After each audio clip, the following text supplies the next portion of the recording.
So, all right, what are we talking about again? Self-control or self-discipline. We need to determine exactly what is the self. Now, that's a crazy and deep philosophical question that we can let the eggheads argue about till the end of time. We don't necessarily have to define the self. Let's first determine what we ourselves can control.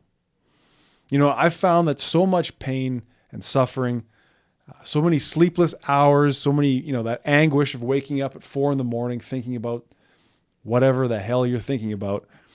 So much of that for me has come over the years related to stuff that I cannot control. And that realization itself took some time. So maybe use my pain and suffering to your advantage and ask yourself, is there a lot of anguish related to what you cannot control? And be honest about it. Whether it's the past, things that have happened, we've all had those moments we wish we could take back. It could be the future.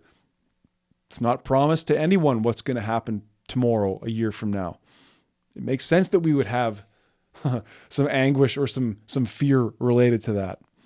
It could be the thoughts of others. It could be the economy. It could be, well, what are these idiot politicians going to do next to ruin our quality of life and divide the people? My opinion.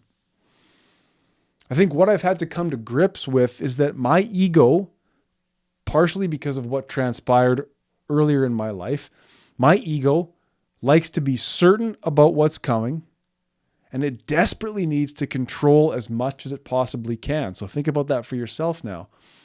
Is there some obsession with being certain about what's coming and having to control as much as you possibly can, even when you know logically there's things that are out of your control and it's impossible to know, in a sense, what's coming?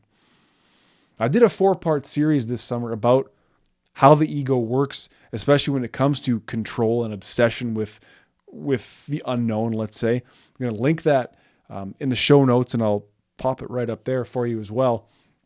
Give that a listen, and it's worth pursuing and understanding how our ego forms around that need for control. So really what results from this is at times not acting because of what I thought others would think or what I thought was going to happen, or to worry incessantly before doing something, even though I was going to do it anyway. And that to me is even more sinister and more self-sabotaging, when we worry about the outcome, all the while knowing we're still going to do the thing. It's crazy to think that we're going to act on something, do something, perform in some way, all the while thinking, here's all the ways it's going to go wrong. And what I found actually is that I've become very, very good at thinking myself into a stressed out state or into a state of low confidence because I focused on things I couldn't control. I've mentioned before, I freelance, right? I don't have a day job per se. So many days a month, I'm driving off into the sunrise or the sunset to a place I've never been before, to meet people I don't know, to work for them, to produce videos, to consult on videos. There are times when that's very stressful because I have no idea, how am I going to get into the building? I have a person's name or a phone number and an address. What's waiting for me on the other side of that door? Are all my batteries charged? Do I have everything I need? Is the script in place? Are these people comfortable with me? Are they comfortable with being on camera? Endless variables, right? Many of them out of my control. Yes, I got to make sure that the batteries are charged and I have everything I need, but I can't control how these people are going to receive me. I can't control how they're going to behave on camera necessarily. I can help them. I can direct them. Can't control other people's actions. You can't control, in a sense, what's coming down the road for you. And this can lead to stress. But again, if we're feeling stress and anguish and despair about all these things we can't control, what can we do? Well, I think simply put, and this is step number 1, is to identify what you can control. And again, what are we talking about today? What are we talking about for all time on this show?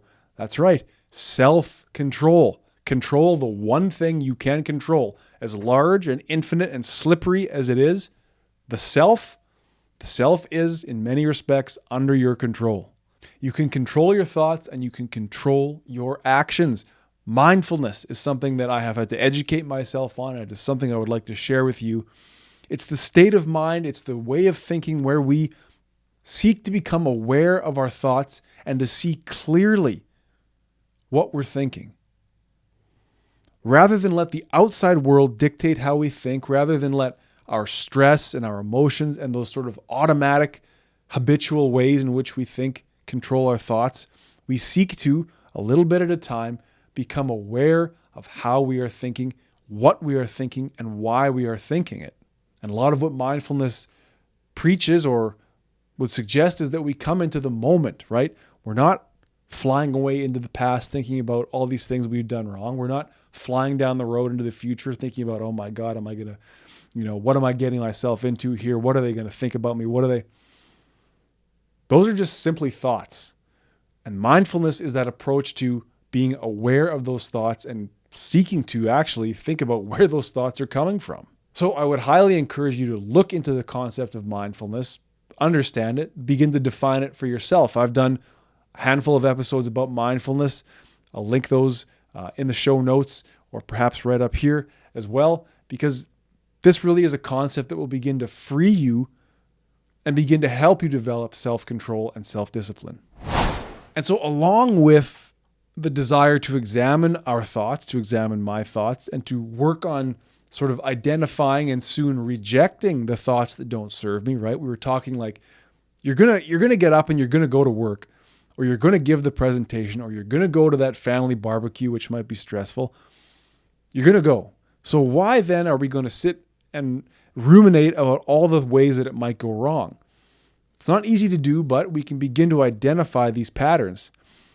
Along with identifying these patterns, examining them, is the need to actually physically control the self. And I'm talking like quite literally control yourself. I can clean myself. I can get dressed and look as good as I possibly can. I can have good posture. I can look people in the eyes when I speak to them. I can listen when they talk. I can do the job to the best of my ability. I can focus. And I can bring myself fully into the world, not distracting myself with my own thoughts. This is like the basis of self-control, right? This is the basis of self-discipline. Your own physical being, as best you can, as slowly as you can, becomes under your control.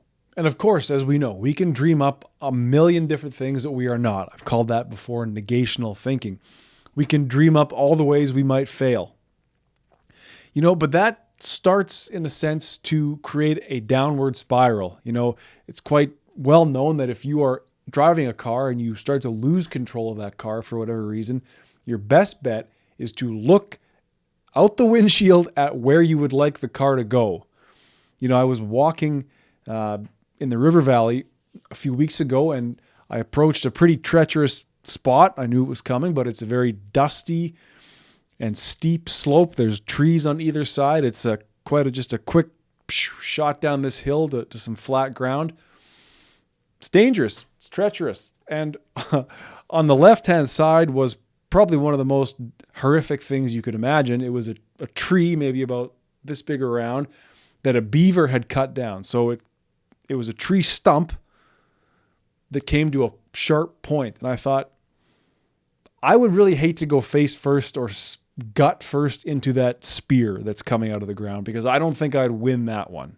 You'd hate to go eyeball first into a tree that a beaver cut down. So what did I do? I had to know it was there, but I couldn't look at it, because if I'm going to be sort of sliding down this hill at about 75% control, I sure as hell don't want to look at that, because that's where I'm going to go. I got to see the path, see that flat spot where I'm headed for, and make my way down. I could go on and on about this, but I think you get the point. Self-discipline, if it's lacking in your life, and God knows for me, some days it is, self-control is lacking, rather than stressing yourself out further, it's time to start looking at where you want to go. It's time to start getting some easy wins today. So try this. Educate and inform yourself on the idea of mindfulness and try and put it to work in your life. Determine how your own thinking is leading you astray, how your own thinking is compounding your problems, and see if you can get a hold of that. And mindfulness couples very, very well with deep, conscious breathing. There's many ways to breathe.